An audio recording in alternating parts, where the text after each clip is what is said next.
नमस्कार, आप देख रहे हैं हमारा समाचार और मैं हूं आपके साथ दिव्या शेखावत। देखिए, आप सोच रहे होंगे कि मैं शमशान घाट में क्या कर रही हूं। देखिए, यहाँ पर एक महिला की डेड बॉडी है जिसे इंतजार है इंसाफ का। परिवार यहाँ पर मौजूद है, परिजन है उस महिला के जिसकी डेड बॉडी यहाँ पर है। आप समझिए कि एक लाश जो है इंतजार कर रही है कि कब उसे इंसाफ मिलेगा। परिजन है, पूरा मामला तो मैं परिजनों से जानूंगी कि आखिर में एक महिला की डेड बॉडी यहाँ पर पड़ी है और कोई सुध लेने वाला नहीं है। ना ससुराल पक्ष के कोई लोग हैं, पियर पक्ष के जो लोग हैं उनका आरोप है कि उन्होंने उनकी बेटी को मार दिया। अब यहाँ पर ससुराल का कोई भी आदमी मौजूद नहीं है, उनके परिवार वाले हैं। एक बार इनसे बात करते हैं कि कल एक महिला, सरासर आरोप है परिजनों का, जो महिला है उसके परिजनों का आरोप है कि उनकी बेटी की हत्या कर दी और शाम को ये घटना हुई थी, कल की ये घटना है। उसके बाद से जो है ससुराल पक्ष के लोग बात करने को तैयार नहीं है। उनकी बहन है, मैं उनसे एक बार जानती हूँ कि क्या नाम था उनका, कौन है वो महिला, कहाँ की रहने वाली। फिलहाल मैं आपको एक अपडेट दे देती हूँ। मैं रावण गेट पर मौजूद हूँ, यहाँ के शमशान घाट में मैं मौजूद हूँ और आप देख सकते हैं कि तैयारी पूरी हो रखी है, लेकिन इंसाफ का इंतजार है एक महिला की डेड बॉडी को। क्या नाम है आपका? मेरा नाम टीना है, मैं दिल्ली से हूँ। मेरी छोटी बहन है जो यहाँ डेड बॉडी पर लेटी हुई है। उसका नाम जयश्री है। उसकी शादी 2022 में हुई थी और खूब अच्छे से शादी की थी। शादी हम लोगों ने मतलब उस लड़के ने उसको बहुत लटकाया था शादी के लिए। अगर मैं नहीं बोलूंगा तो तू कहीं और शादी नहीं करेगी, इस तरीके से उसको फोर्स करता, मनाता खूब। 5 साल तक उन्होंने ऐसे लटकाया, हार कर हमें शादी करनी पड़ी। लव मैरिज थी? लव अरेंज थी। लड़का हमने ही दिखाया था, घर में ही दिखाया था लड़का। लेकिन धीरे धीरे उनकी बातचीत हुई, इस तरीके से बात आगे बढ़ गई। लेकिन हमें नहीं पता था कि उसका हमें ये सिला मिलेगा। इतनी सुंदर लड़की, इतनी हमारे घर में सबसे छोटी, हम 5 बहनों में सबसे छोटी बहन थी वो, और हम सबसे पहले जाएगी हमने कभी नहीं सोचा था। क्या बताएं। और परसों रात को 2:30 बजे तक हमारी उससे बात हुई है। बट और ऑनलाइन हमारी बात हुई है, वीडियो कॉल पे बात हुई है, बकायदा उसने स्टेटस डाला है। 1:45 बजे उसने स्टेटस डाला है, वो बहुत खुश थी।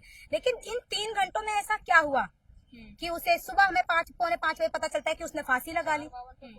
हमें ऐसा मतलब कुछ तो हुआ होगा। जो लड़की इतनी खुश थी, 2 दिन पहले घूम कर आई थी, मतलब ऐसा उसने, मतलब इन 2 घंटों में 3 घंटों में ऐसा क्या हुआ उसके साथ कि उसको इतना मजबूर होना पड़ा कि उसे फांसी लगानी पड़ी। हम ये चाहते हैं, सिर्फ हम इंसाफ चाहते हैं। आपकी बहन ने बताइए। हमारी भांजी है जी, मैं मामा हूँ। तो इनको, हमारी भांजी को इनको मारा गया है, मर्डर केस है। सीधी बात है, मर्डर केस है हमारा। मारा गया? हाँ जी बिल्कुल, इन लोगों ने मारा है। बहुत सारे निशान उसकी है। बॉडी पे बहुत सारे चोट के बहुत निशान, निशान है। उसके तलवों में भी नील के निशान है, उसके सर पर घुमड़ा है और उसके पैर के नीचे की साइड पे उसके घिसट के निशान है, खरोच के निशान है। खाटू श्याम जी के भजन गाती है रश्मि ओझा, उसका हस्बैंड है ब्रिज मोहन, उसकी लड़की है संजना और उसका आदमी है मोहन, वो मोनू। उन सबों ने मिलकर के मारा मेरी बहन को। उसको इतना बुरी तरीके से मारा है, उसके सर पे इतना बड़ा घुमड़ा निकला हुआ था, नाक से खून निकलता था, उसकी पैरों में उसके जख्म थे, उसको घसीट घसीट के मारा उसको। और फिर बाद में मैडम, अगर फांसी लगाएगा इंसान उसका ऐसे मुंह होगा, इधर गले पे निशान नहीं आएगा उसके, ऐसे गले पे निशान नहीं आएगा उसके। फांसी लगाता है इंसान उसका ऐसे आता है, गले पे उसके ऐसे निशान था, ऐसे। हमने देखा, हमारा बच्चा गया, हमें पता है, मेरी बहन गई है, हमें पता है। हम उससे परसों से कह रहे हैं हमें बच्चे से मिला दे, हमें बच्चे से मिला दे। उन्होंने बच्चे से मिलाने से मना कर दिया, मैं नहीं दूंगी। उसका मेरा भाई आएगा ना, उससे वही देगा, वही डिसीजन लेगा। उनके घर में खूब झगड़े हुए, अलग करवाने के लिए भी हमारे पास फोन आया। मैंने कहा दीदी इसको अलग कर दो जब वो अलग होना चाहती है तो, लेकिन नहीं, कहती है मेरा भाई मुझसे छुड़ा दोगे तुम। वो उसको कूदने छत पे अपनी पैर रख के जाएगा। हाँ, लेट ले जाती थी, मेरे सीने पे पैर रख करके जाएगा, कभी छज्जे पे चढ़ जाती थी कूदने के लिए। अगर मैं जाएगा तो मेरी लाश पे होकर के जाएगा। इस तरीके से उन्होंने मेरी बहन को टॉर्चर कर करके मेरी बहन को मार दिया। आज वो पूरा परिवार मेरी बहन को खा गया मेरी बहन को। इतनी बुरी तरीके से उसको मारा है ना, उसके घर से कोई नहीं आया, मोहल्ले वाले सारे आ गए। कभी कहते हैं कि हमने ऊपर से आ करके, लेडीज कहती है क्या विजय लक्ष्मी, मैंने छत पे से आकर के कुंडी दरवाजा तोड़ा है, फांसी काटी है। कभी उधर से उसके दोस्त कहते हैं कि हमने दरवाजा तोड़ के हमने खोला है। किसने खोला है उसको? आखिर तुम खोदो, कौन खोलने वाले? जब उसने फांसी लगाई थी तो पुलिस को बुलाते, कंप्लेंट करवाते। जब हमें हमें हमें फोन करा, जब मेरे से बात करवानी बंद करा दी। 2 साल से मेरी बहन ने ना मुझसे बात करी है, मैंने उसको देखा। खाली उस आदमी ने मना कर दिया कि तू उससे नहीं बात करेगी, अगर बात करेगी तो मेरे घर की बात सारी पहुंचेगी। वो मेरा देवर, मेरे ताई, तो मेरे ससुर का भाई था, वो बड़े भाई का बेटा था। वो उससे इन्होंने शादी कराई और उसका वो जानता था कि वो मैया ये घर में हमारे ऐसे, वो उन्होंने कहा कि मेरा नाम धर दिया कि मेरे घर में ये लड़ाई करवाती है। उन्होंने बंद कर दिया। मेरे से 2 साल से वो मुझसे नहीं बोली बिल्कुल भी, ना ही मैंने उसकी शक्ल देखी है, ना ही मैंने उससे बात की है। लेकिन 2:30 बजे तक इनसे उससे बात की है ऑनलाइन। मेरे मामा ने 2:30 बजे तक, रात के 2:30 बजे तक उससे बात करी है। ऐसा 2-3 घंटों में तो क्या हुआ, तुमने 2 साल से मुझे बात नहीं करने दिया तो मेरे पास फोन क्यों आया? लक्ष्मी उन्होंने फांसी लगा ली। क्यों मेरे पास फोन आया? उनका फर्ज बनता था कि मेरे माँ बाप को फोन करे, मेरे भाइयों को फोन करे। माँ बाप को अभी तक फोन नहीं आया है। अभी तक उनको एक बार नहीं कहा कि तुम्हारी लड़की मर गई है। उनको नहीं बोला। मैंने फोन करके ये बात मैंने बताई अपनी माँ को कि उन्होंने उन्होंने फांसी लगा ली। मेरी बहन ने फांसी लगा ली। जब मेरी बहन बोली है 2:30 बजे तक मैंने बात करी है, वो कैसे फांसी लगा सकती है? क्या इसका हमें इंसाफ चाहिए। बस मैं चाहती हूँ कि मेरी बहन को इंसाफ मिले। हमें इंसाफ चाहिए, बताइए। जैसे फोन आया ना, फोन आया तो मेरी तबीयत तो खराब थी। 3:45 के ऊपर आता फोन। आपकी कौन लगती है? वो मेरी भतीजी है, बड़े भाई के नाम बताओ। नाम मेरे बड़े भाई का लड़की, उसका रश्मि ओझा, यहाँ सिंगर है वो। उन्होंने क्या करा इसके संग में कि 3 बार मेरे पास फोन करा था। ये संबंध मैं नहीं कराया था। अच्छा, हाँ जी, वो भी जो बहुत पीछे पड़े थे मेरे पास। इन्होंने 4 साल मुझे आप लड़के वालों की तरफ से हैं? आपके मैं लड़के वाले की तरफ से भी हूँ और लड़की वाले की तरफ से भी हूँ। मैं दोनों तरफ से ही हूँ। दोनों ही मेरी बहुएं लगती हैं, क्योंकि उसके माँ बाप है नहीं है। माँ बाप मर गए थे ना, इन्होंने मेरे पास खबर भी नहीं भेजी। मैं दिल्ली में रहता हूँ। शादी इन्होंने कर दी लड़की की, जब भी खबर नहीं भेजी। आपको मैं बता दूं तो जब मुझे कैसे मालूम पड़ेगी? ठीक है ना। फिर मुझे मालूम पड़ी तो एक दफे मैं आया, इस लड़की का था जन्मदिन।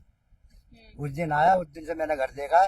फिर उसके बाद में इनका मेरा संपर्क हुआ तो इन्होंने कहा कि मैं जब भी इनमें झगड़ा होता ना संबंध के बाद में, तो मेरे पास फोन करते थे। ये आकर के 3 दफे फैसला करा के गया। उसके बाद में 4थी बार इन्होंने लड़की को घसीट मार दिया। 2 बार उसने यहाँ से भागने की कोशिश की और दोनों बार पकड़ के लिया है उसे। लेकिन तीसरी बार वो भाग नहीं पाई। तीसरी बार उसे मौका नहीं मिला। हमें तो ये कहा गया था कि तुम्हारी बहन ने फांसी लगा ली और हम कह रहे थे उसको हमें दिखा दो, एक बार दिखा दो। नहीं दिखाया। वो तो हमें यहाँ देखने के बाद शादी को कितना साल हो गया आपकी? 4था साल हुआ है। 3 साल का लड़का है। 4 साल 15 जुलाई को 4 साल हो जाएंगे मैडम। और उसकी भांजी जो संजना, नई शादी होने के बाद अपना फोन लेकर के उनके कमरे में, क्या मतलब है नए जोड़े के अंदर कमरे में रिकॉर्डिंग करने का? क्या मतलब है? वो कुछ भी करे, क्या बात कर रही है, क्या नहीं कर रही है, तुम्हारा क्या मतलब होता है कि नए नवेले जोड़े के अंदर तुम अपना फोन लगा कर के आओ? ये क्या मतलब है? क्या तुम चाहते हो? है? अब क्या हुआ है? आप मुझे बताइए कि आपकी बहन के साथ ये हादसा हुआ, आपको जानकारी दी गई, आप हॉस्पिटल पहुंचे होंगे, उसके बाद क्या कुछ हुआ है वो बताइए। कल ये हुआ, हमें 4 बजे मेरे पास 4 बार उन पे फोन आया। मैं यहाँ पे हम आ गए यहाँ पे 3 बजे। यहाँ हॉस्पिटल के पास पहुंचे तो इधर से हमने बीच में कंप्लेन करी। हमने बीच में ऑनलाइन कंप्लेन कराई है। कंप्लेन कराने के बाद तो इन्हों का फोन आया कि तुमने कंप्लेन कराई है। हमने कहा हाँ हमने कंप्लेन कराई है, अपनी बहन के लिए हमने कंप्लेन कराई है। तो फिर पुलिस वालों का फोन गया, इनको लेकर के गए वहाँ पे हॉस्पिटल में से। इनको लेकर के गए, लेने के बाद फिर हम यहाँ हॉस्पिटल के इधर आए, ये थाने में लेकर के चले गए यहाँ से। फिर हम इधर आने के बाद हमारे पास फोन आया कि मैं थाने में हूँ। रश्मि ओझा का फोन आता है हमारे पास कि मैं थाने में हूँ, तुमने कंप्लेंट कराई है। मेरा भाई भी थाने में है, मैं भी थाने में हूँ, मेरा आदमी भी थाने में है। ये सारे के सारे फिर हम यहाँ से थाने गए। थाने जाने के बाद वहाँ रिपोर्ट लिखो, वहाँ 2 घंटे बिठाया हमारे को, ऐसा पागलों की तरह बिठाया। वहाँ का भी ये कंप्लेंट लिखवाने के बाद कहने लगे काय के लिए आए यहाँ पर? मैं क्या अपने पेट में से कंप्लेंट लिख करके दूंगा? वहाँ के प्रशासन में ये कहा गया हमसे, मैं क्या अपने पेट में से कंप्लेंट लिख करके दूंगा? आप किस लिए बैठे हो उधर? आपका क्या मतलब है? जब कौन से थाने में मामला दर्ज किया? कधानी थाना। वहाँ पे सर, वहाँ पे गए, वहाँ पे उन्होंने बोला, हमने बोला सर हमें कंप्लेंट दीजिए, वहाँ पे हमें जाना है, तो हॉस्पिटल जाना है, कंप्लेंट दीजिए। उधर डुप्लीकेट कंप्लेंट देने के बाद वहाँ पे उसका पोस्टमार्टम, हाँ, तो 8 बजे 9 10 बजे ऐसा कौन सा पुलिस वाला, 10 बजे ऐसा कौन से डॉक्टर पोस्टमार्टम करा देंगे? कुछ हो रहा है, आपकी बहन की लाश यहाँ पर है, उसके परिवार वाले क्या कह रहे हैं, ससुराल वाले क्या कह रहे हैं? ससुराल वाले कुछ नहीं कह रहे, वो तो आए तो नहीं, ये कहा है तुम कुछ भी कर लो, तुम कुछ नहीं कर सकते, तुम्हें कुछ नहीं पता चलेगा, और तुम कितना बैठ सकते हो या कितना सबर कर सकते हो, तुम कर लो। बच्चा कहाँ है? बच्चा कहाँ है? बच्चा हमें दिखा रहे नहीं है, बच्चा वो दे नहीं रहे हैं। और कल से हम बच्चा मांग रहे हैं। मैडम, जो बच्चा 1 मिनट अपनी माँ के बगैर नहीं रह सकता, 2 दिन से अपनी माँ के बगैर है, वो पूछेगा नहीं मेरी माँ कहाँ है। उसको तो उसकी माँ 1 सेकंड वो अपनी माँ से दूर नहीं होता, और हम उसे कल से बच्चा मांग रहे हैं, वो बच्चा नहीं दे मैम, रहे। अगर इन्होंने ये कहा था कि ये सुसाइड का मामला है, तो इन्होंने चोरी से मेरी बहन को अपने फांसी के तक से उससे काटा, निकाला, और चोरी से ही वहाँ लेके आए, हॉस्पिटल लेके आए। उसके बाद हमें बिना बताए, घर वालों को बिना इंफॉर्मेशन दिए, ये उसका पोस्टमार्टम कराने के लिए ले जा रहे थे। जब हमने कहा कि हमें कम से कम, वो डॉक्टर जबरदस्ती कर रहा है पोस्टमार्टम, ऐसे कैसे हो सकता है कि बिना इंक्वायरी के कोई डॉक्टर कैसे पोस्टमार्टम कर सकता है? ये खुद ब खुद इन्होंने मेरी बहन को मारा है, रश्मि ओझा ने मेरी बहन को मारा है, और चारों ने मिलकर के उसकी बहन, उसका हस्बैंड और उसकी बेटी, इन सब ने मिलकर के मारा। ये मास्टरमाइंड जो है। क्या अभी उसके ससुराल वाले आ रहे हैं दाह संस्कार के लिए? कोई नहीं आ रहा, वो कह रहे हैं हम इंतजार कर लो, कितना करोगे। चलिए, बहुत शुक्रिया। तो आप लोग देख सकते हैं कि ये लाइव अपडेट थी। वकील साहब भी मेरे साथ है। वकील साहब, क्या कुछ कहेंगे इस पूरे मामले को? आपने बखूबी देखा है, एक महिला जो है चिता पर ही है फिलहाल, तो लाश उसकी यहाँ पर है। क्या लग रहा है कि ससुराल पक्ष जो है, ये पूरा परिवार जो है, पीएल पक्ष आरोप लगा रहा है कि उनकी बेटी को मारा गया। आप क्या कुछ कहना चाहेंगे इसमें? बिल्कुल, ये बात सत्य है। ये पक्ष से बहुत ज्यादा परेशान है। कल शाम को इनकी रिपोर्ट दर्ज हुई है। रिपोर्ट दर्ज होने के बाद में आज सुबह मैं खुद व्यक्तिगत रूप से पुलिस से मिलकर हमने बोर्ड का गठन करवा के उनका पोस्टमार्टम कराया। पोस्टमार्टम कराने के बाद में अब बॉडी को यहाँ लेके आए हैं, लेकिन जो ससुराल पक्ष है वो बच्चे को लेके नहीं आ रहे हैं, जबकि एक माँ को बच्चा दाह संस्कार के लिए उसको आना जरूरी है।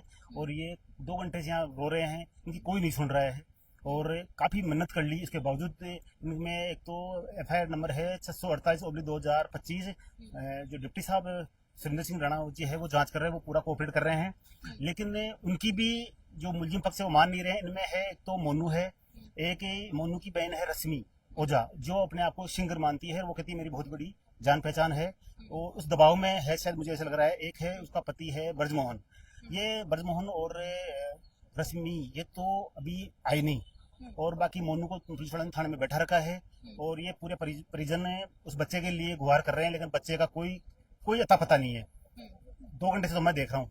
अच्छा, क्या लग रहा है कि कितनी देर में आ जाते हैं उनके ससुराल वाले? कितनी देर में इस महिला को जो है इंसाफ मिल जाएगा? अब इंसाफ की तो खैर क्या बात करूं, वो तो लंबा समय लग सकता है, लेकिन अभी वो जो है लाश है, उसे कितनी देर में इंसाफ मिल जाएगा? अभी मैं सुरेंद्र सिंह राणा जी के ऑफिस में जाके आया हूँ। उन्होंने मुझे आश्वासन दिया कि आधे घंटे में मैं कहीं से भी बच्चे को लेके आऊंगा, तो हम बस इंतजार कर रहे हैं, और हमें पूरा विश्वास है सुरेंद्र सिंह के कि वो बच्चे को लेके आएंगे। चलिए, बहुत शुक्रिया वकील साहब। तो आप देख सकते हैं कि फिलहाल जो है मैं शमशान घाट में हूँ, और यहाँ पर ससुराल पक्ष। हाँ सर, बताइए। मैम, ये लोग आस पड़ोस के जितने भी ना धमकी दे रहे हैं, बोला तुम बाहर निकलो, तुम्हें हम बताएंगे। एक इसमें टोपी वाला है, वो धमकी भी दे रहा है। धमकी दे रहा है? वो क्या धमकी दे रहा है? वो हॉस्पिटल में बोल रहा था, बोला तुम आप बाहर तो निकलो, फिर हम तुम्हें बताते हैं, हम लोग तुम जाके दिखाना दिल्ली। वो दादा है क्या? वो कहेगा। और उसकी लेडी से बोलिए वहाँ की गाड़ी में हम आग लगा देंगे, बीचे लक्ष्मी बोलिए हम गाड़ी में आग लगा देंगे, तुम जाके दिखाओ।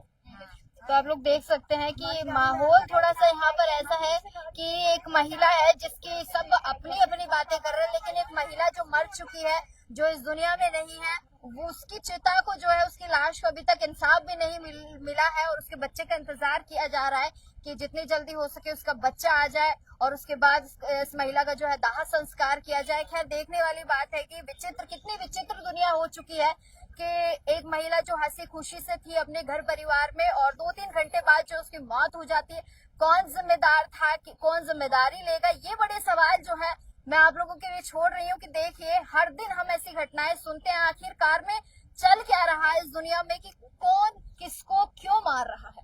ये बड़े सवाल है। आप इस तरह इस पे गौर फरमाइएगा और घर परिवार में सबका ख्याल रखिएगा।